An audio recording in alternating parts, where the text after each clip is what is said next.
Thank you for joining us around the fire. For more information or to make a donation, please visit randomactsnetwork.com. Now, want to hear a scary story?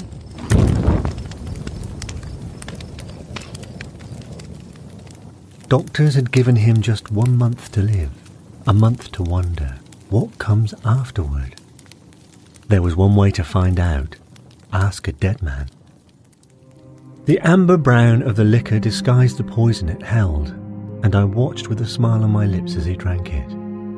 There was no pity in my heart for him. He was a jackal in the jungle of life, and I was one of the carnivores. It is the lot of the jackals of life to be devoured by the carnivore. Suddenly, the contented look on his face froze into a startled stillness. I knew he was feeling the first savage twinge of the agony that was to come. He turned his head and looked at me, and I saw suddenly that he knew what I had done. "You murderer!" he cursed me, and then his body arched in the middle and his voice choked off deep in his throat. For a short minute he sat tense, his body stiffened by the agony that rode it, unable to move a muscle.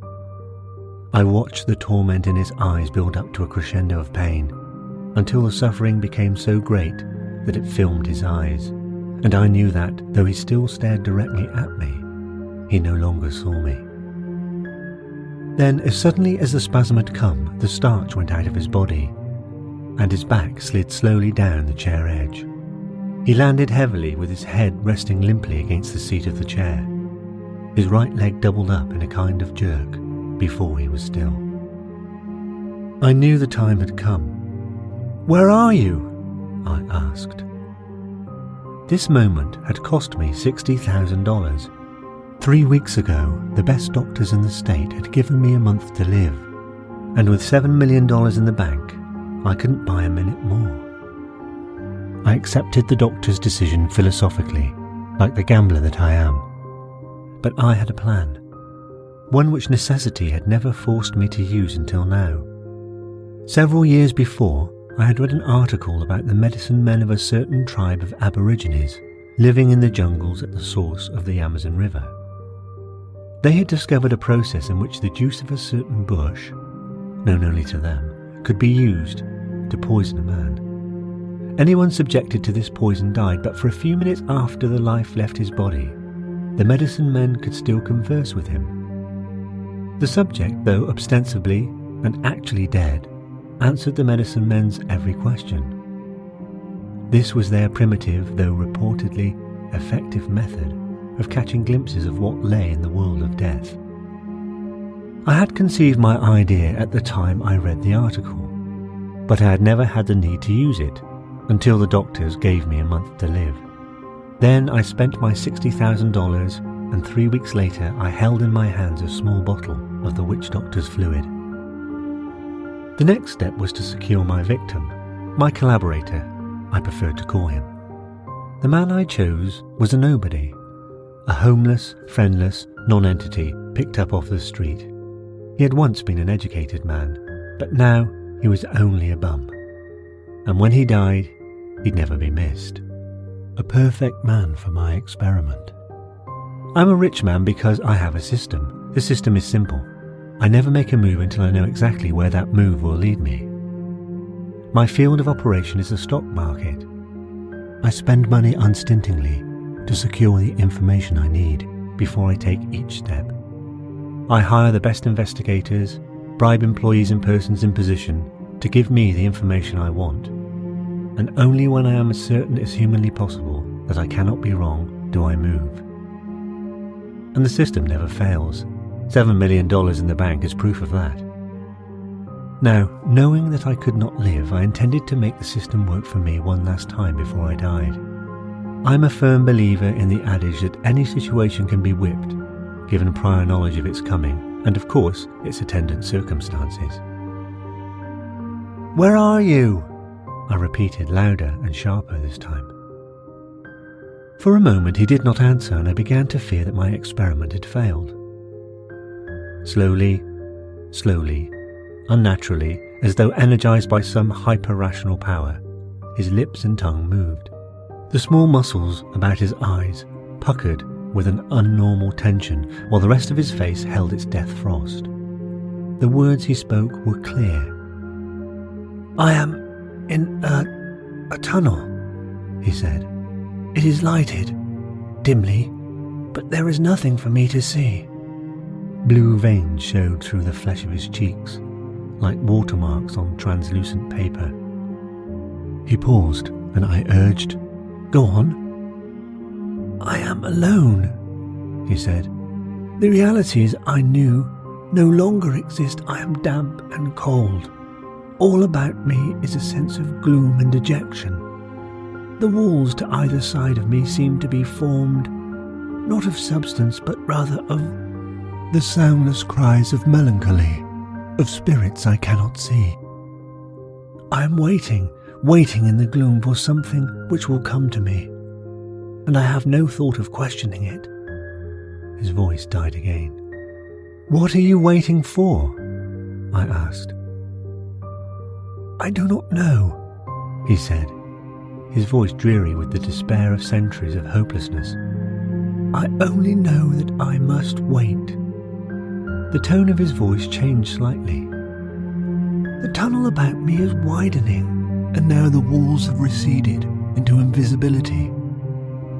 The tunnel has become a plain, but the plain is as desolate, as forlorn and dreary as was the tunnel, and still I stand and wait. How long must this go on?" He fell silent again, and I was about to prompt him with another question. I could not afford to let the time run out in long silences. But abruptly, the muscles about his eyes tightened, and subtly a new aspect replaced their hopeless dejection. Now they expressed a black, bottomless terror. For a moment I marvelled that so small a portion of a facial anatomy could express such horror. "There is something coming toward me," he said. "A beast, of brutish foulness.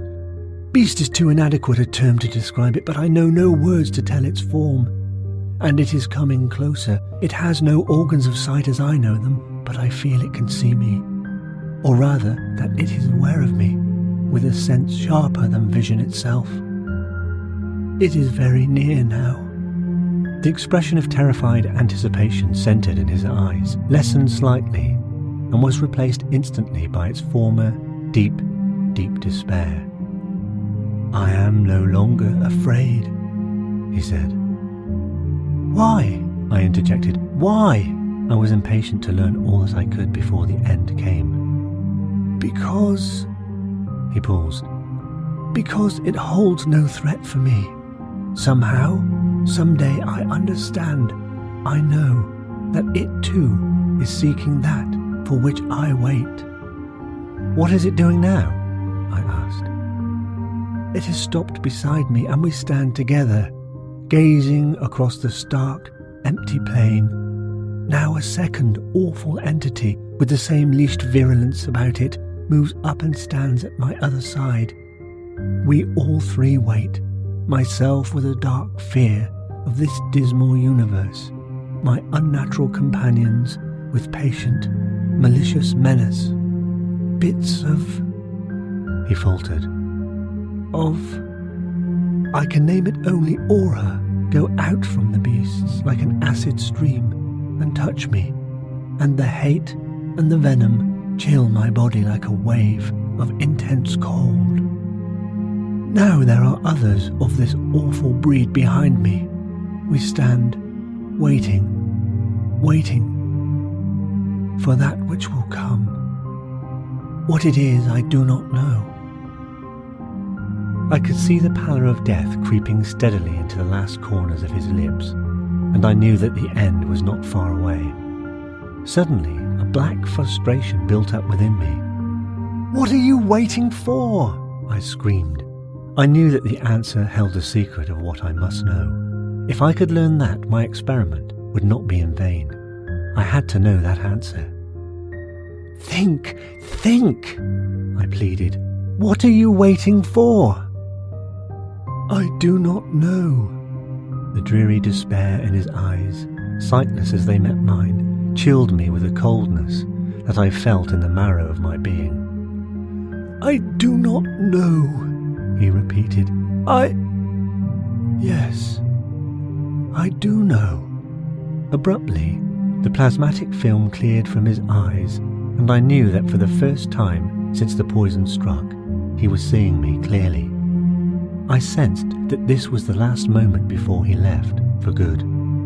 It had to be now.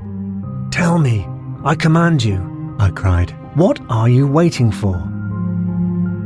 His voice was quiet as he murmured, softly, implacably, before he was gone.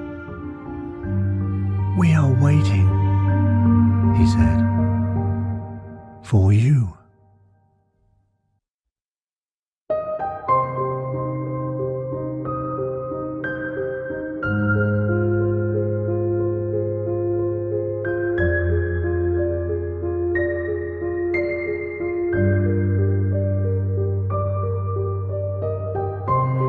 Ask a Dead Man, story by Charles Duvet, told by N.R. Collard.